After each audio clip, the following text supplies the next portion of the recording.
মানে 5 জুলাই পরে sorry 5 August থেকে 8 অগস্ট এই 3 দিন এবং এই 8 অগস্টের পরে পুলিশের যে পরিস্থিতি ছিল এখন কি সেই পুলিশের পরিস্থিতি ওই অবস্থা আছে?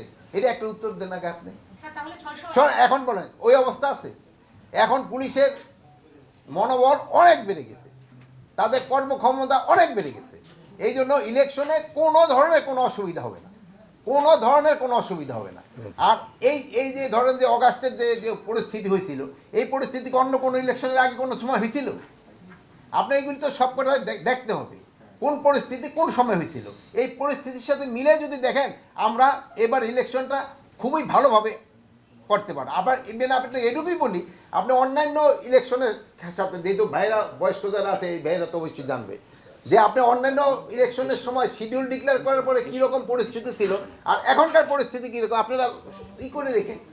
টিআইবি কেন আপনাদের কাছে আরও ভালো ইনফরমেশন আছে, টিআইবির থেকে আপনাদের কাছে আরও ভালো। ওই সময়কার পরিস্থিতি আর এখনকার পরিস্থিতি মিলেই দেখেন, আগে ওই সময় কীরকম ছিল এখন কীরকম ছিল, এগুলো একটু কাইন্ডলি যদি মিলান তবে আপনারা কিন্তু পারেন। মব কালচারটা তো এই সময় শুরু হয়েছে, এটা তো বলতেছি না, বাট ইলেকশনের ইসের হওয়ার পরে এই জন্য তো মব কালচারের জন্য থেকে ওইটা থেকে বের হয়ে আসতে তো আমাকে অনেক সময় লাগছে। এই সব আপনি বের হইতে পারছেন কিনা এটা পরে আপনারা যদি বের হইতে পারছেন আমরাও বের হইতে পারছি।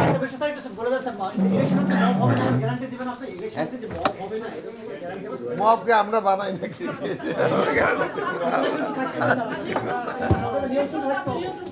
ইলেকশন আল্লাহ দিলে খুব ভালোভাবে ইলেকশন হবে, এই ক্ষেত্রে আপনাদের কারো কোনো সন্দেহ থাকার দরকার নেই। ইলেকশনটা খুব উৎসব মুখর হবে এবং শান্তিপূর্ণভাবে ইলেকশন হবে এবং ইলেকশনটা একেবারে ফ্রি ফেয়ার হবে এবং সবাই এটা ক্রেডিবল ইলেকশন হবে। এটা আপনারা শুধু জাতিকে না, আপনারা যেহেতু বিদেশি সাংবাদিক তাদেরও আপনারা একেবারে বলতে পারবেন, মন খুলে বলতে পারবেন যে আপনাদের থেকে যেহেতু আপনারাও কোঅপারেট করতেছেন, যেই হারে আপনারা আমাকে সাহায্য আমাকে সহযোগিতা করতেছেন, এইভাবে যদি চালায় যান আমাদের ইলেকশনটা ফ্রি ফেয়ার ক্রেডিবল এবং গ্রহণযোগ্য নির্বাচন হবে এবং উৎসব মুখর হবে ইনশাআল্লাহ।